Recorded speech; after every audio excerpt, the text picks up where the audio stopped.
But yeah, that's going to be interesting how that turns out. And let's get to our final point. Of course, the bloodline continuing on.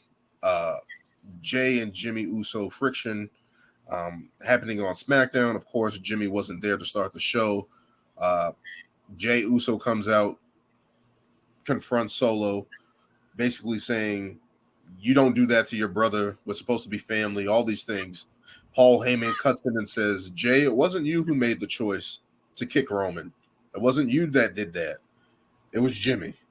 Basically trying to create some type of friction there. Basically saying that Roman Reigns, once he's done, he wants to pass the lineage to Jey Uso, which shocking. Should be soon.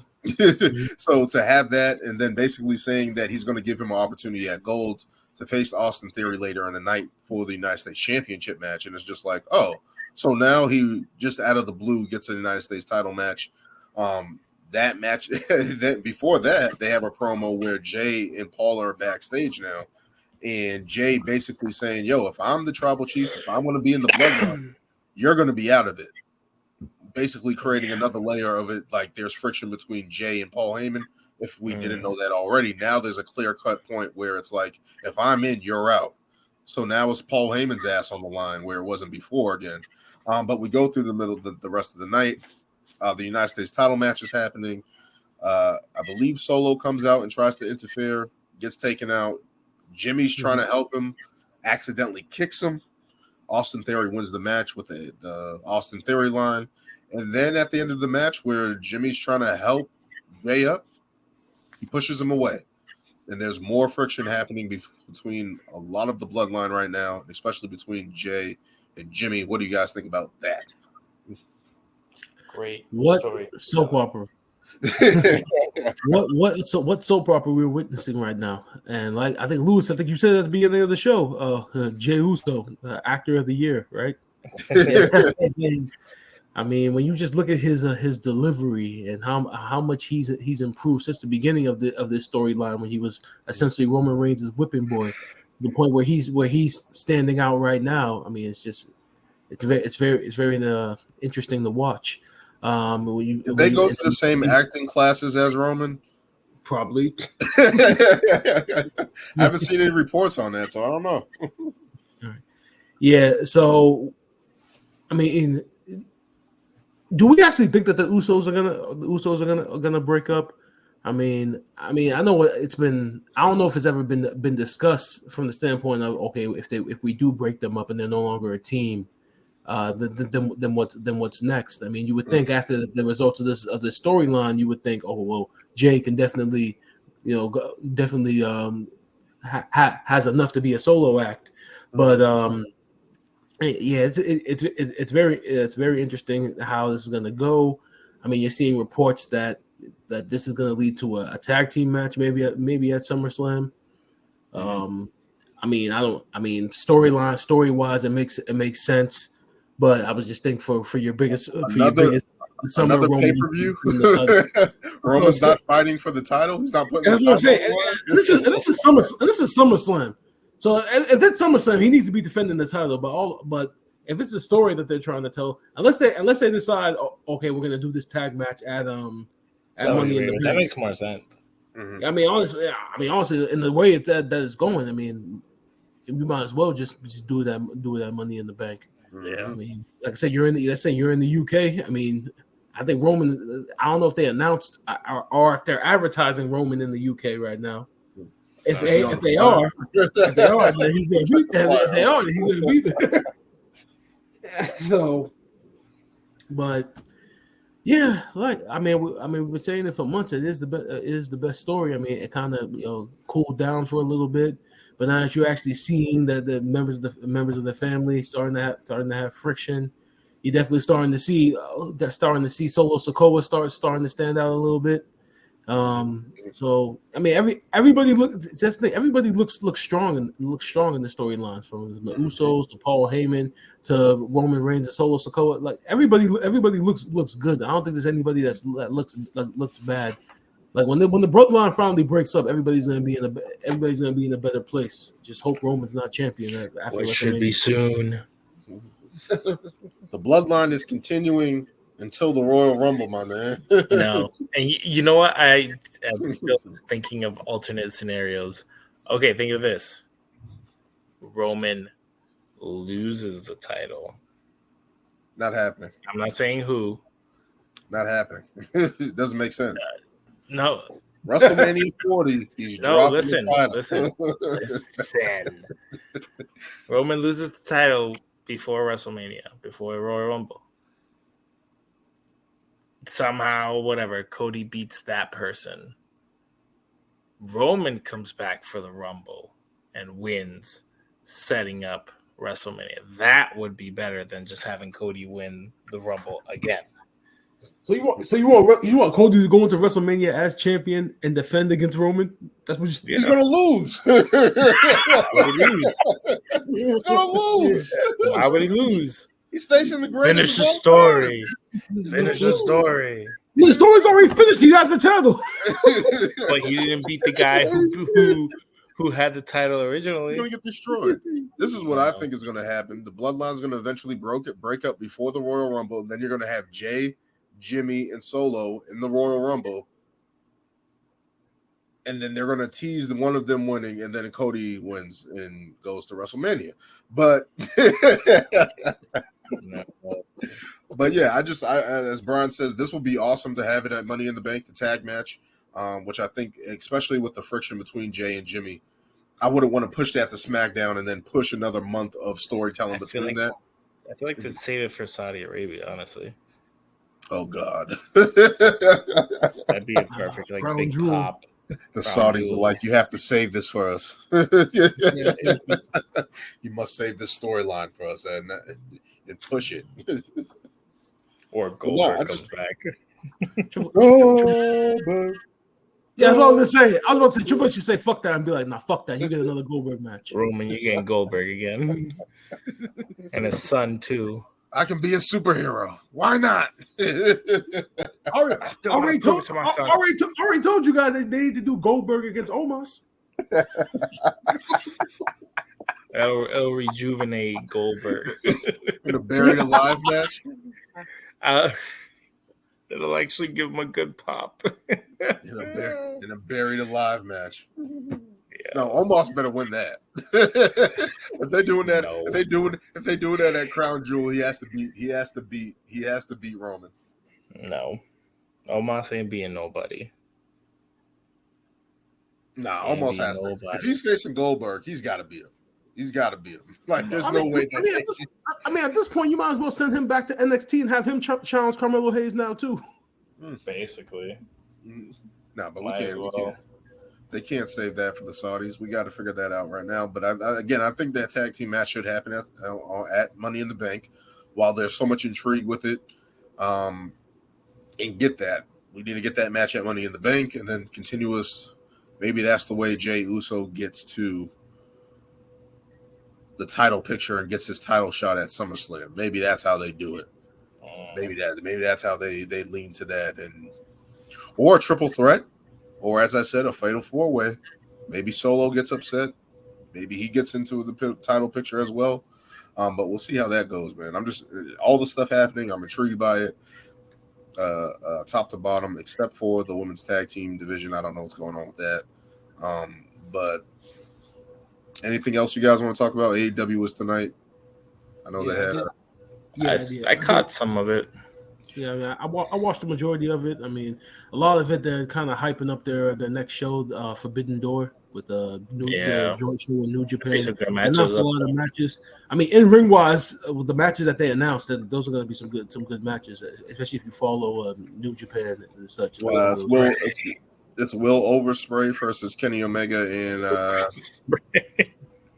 Ospreay. What the hell his name is? The guy needs to be on TV more. All right, that's all I know.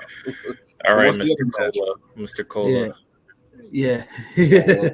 Yeah, and our boy Brian Daniel Bryan, he's facing Okada.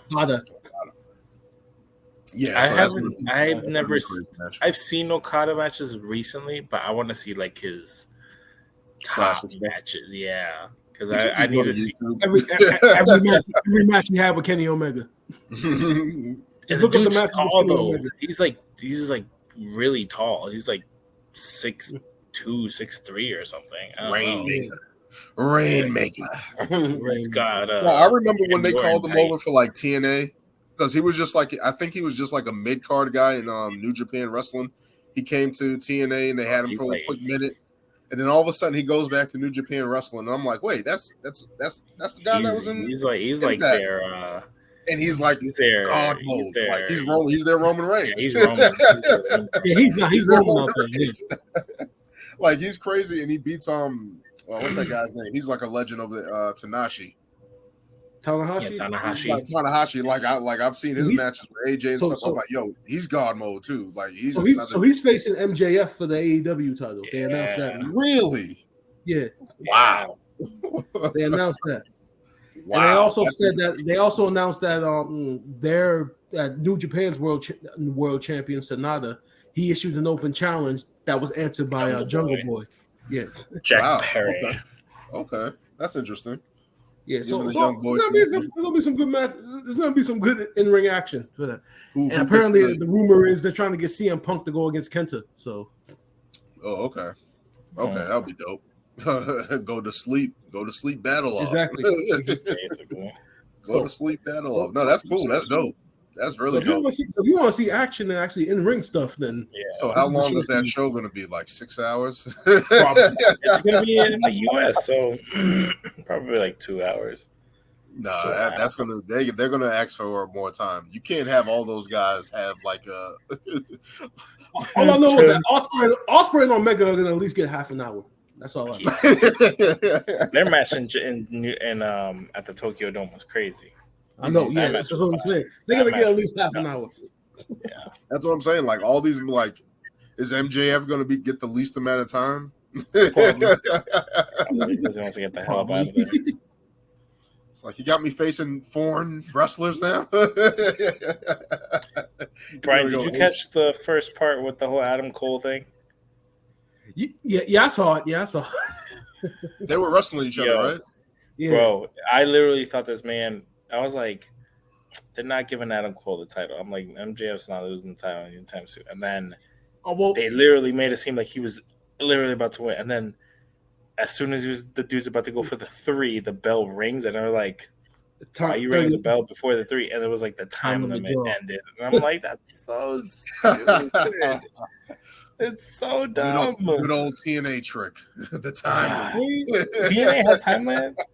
Like back in the day, like when they first started, they literally had a clock on the screen. Oh. It had like 15-minute, like 20-minute time limits and shit like that. Crazy. That's funny. That's crazy. The time limit does add a different element to a match, though. That like I do like the element. I'm not used to it. I'm not used to that. Yeah. Like it's dope though. Like just like you're fighting against time. So like. And again, that shows that they actually did something with Adam Cole. Like you're actually in the title picture. You look like you were going to win, but you ran out of time. They can still play on that. I think they did that with it was Bryan Danielson versus somebody. I don't know if it was Hangman or Kenny. I think it was Kenny. Kenny. It was like a last man standing match, right? Not. It was a one-on-one match that they had that went to a draw. Yeah, it was like that Arthur Ashe? I think that was Hangman. Was that Arthur Ashe Stadium? Yeah, it was Arthur Ashe Stadium. But they were just.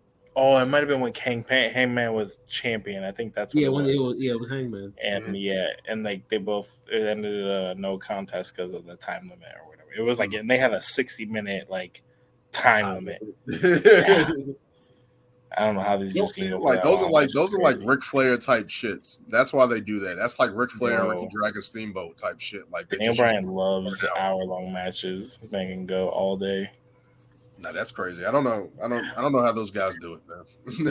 Cardio was on point. That's insane. But that's also for AEW. Anything else going on? Nothing else on AEW? We got to start watching Impact. Other than Collision's coming on this Saturday. And apparently they kind of stacked up the show. On top of the main event with FTR and CM Punk against Bullet Club Gold and Samoa Joe, Miro is supposed to make it. Is Bill supposed to be making this comeback? Hopefully. I didn't see that. Trying to remember some of this stuff. Also, there's a tag team match with Tony Storm and Ruby Soho against Willow Nightingale and Scott Blue. Yeah, because she's from Chicago. I'm trying. Illinois. Oh yeah, Wardlow's defending the TNT title against Luchasaurus. So yeah, so they're kind of as they should. They've been hyping up this show. So and actually put something together. That's good. But it's the debut show. All these every new wrestling show that comes out, they always stack up their debut show. The real meat and potatoes is when you get to like show 4 or show 5 and seeing like later, the quality when they're going up against SummerSlam on a Saturday. Get serious. Exactly. I mean, they're gonna be going up against Money in the Bank in a couple of weeks. Now, would that, like, if they were to do like they usually do their pay-per-views on Sunday anyway, right? AEW, they do. Yeah. I'm like, would that be a way for them to do it on a Saturday? Like, they just replace that week's Collision show with the pay-per-view? That way they can do it. I don't know, but like they're gonna run into trouble because it's like you're gonna be going up against SummerSlam, you're gonna be going up against the NBA, you're gonna be going up against college football. College basketball, especially college football. So when September comes, that show is fucked. I'm sorry. College football is like there's not enough chair shots or glass or hardcore wrestling you can do to outsell college football. You're not getting college football.